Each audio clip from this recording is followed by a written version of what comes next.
Olá, nos encontramos aqui mais uma vez para aprendermos mais uma verdade da Palavra de Deus. E o assunto hoje é como posso ser salvo.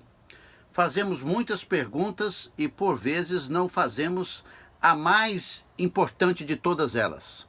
Onde passarei a eternidade depois que a minha vida terminar nesse mundo? Como posso ser salvo? Essa pergunta é a mais importante. Por quê? Porque o próprio Senhor Jesus Cristo afirmou claramente em Marcos 8,36 o seguinte: que aproveita o homem ganhar o mundo inteiro e perder a sua alma. Assim, a alma é muito importante, ela corre risco. É preciso que ela seja salva. Mas como? Vamos entender.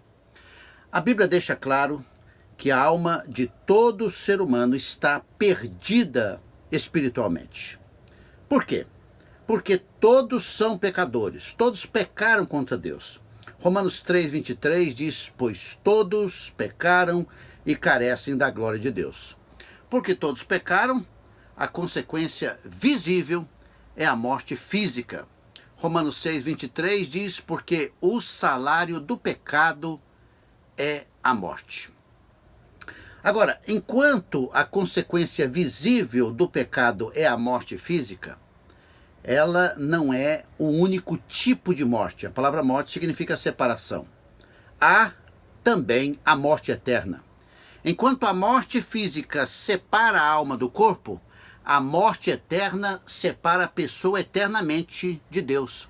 Foi isso que Jesus afirmou em Mateus 25,46, quando ele disse: irão estes para o castigo eterno, a morte eterna, porém os justos para a vida eterna.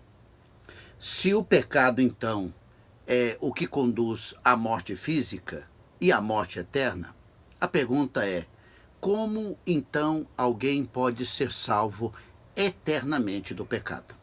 Em primeiro lugar, a Bíblia diz que a pessoa não pode se autossalvar. O pecado conduz a uma justa penalidade. O homem não pode pagá-la. Agora, por sua graça, bondade, amor e misericórdia, Deus, o próprio Deus, decidiu pagá-la. Então, o que ele fez? Ele se tornou um ser humano. O Deus Jesus se tornou um ser humano. Deus veio até nós. Jesus veio a esse mundo lá em Belém, há 2000 anos atrás, numa manjedoura do ventre de Maria.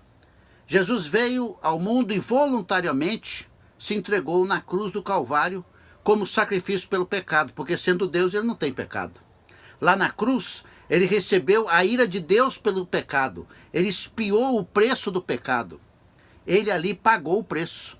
É isso que 1 João 2,2 afirma: ele, Jesus, é a propiciação pelos nossos pecados, não somente pelos nossos próprios, mas ainda pelos do mundo inteiro.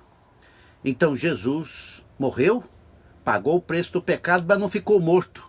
Ele ressuscitou, ele voltou dos mortos ao terceiro dia. Sua ressurreição demonstrou que sua morte foi realmente o sacrifício aceitável, perfeito e suficiente para o pecado. Jesus é o único Salvador e Senhor autorizado por Deus Pai. Em Atos 16:30, um certo homem perguntou a Paulo e Silas: senhores, que me é necessário fazer para me salvar?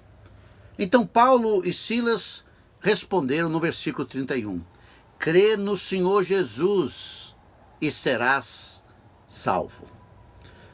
Então, para que você seja salvo, é necessário que você reconheça em primeiro lugar os seus pecados diante de Deus, se arrependa de todos eles diante de Deus, creia na pessoa e na obra de Jesus Cristo na cruz por você.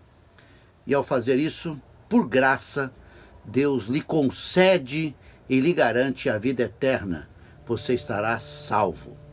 Você pode ser salvo eternamente hoje e agora. A sua parte é apenas receber em fé a salvação que Deus oferece a você através de Jesus Cristo. Você receberá essa salvação se arrependendo dos seus pecados e crendo em Jesus?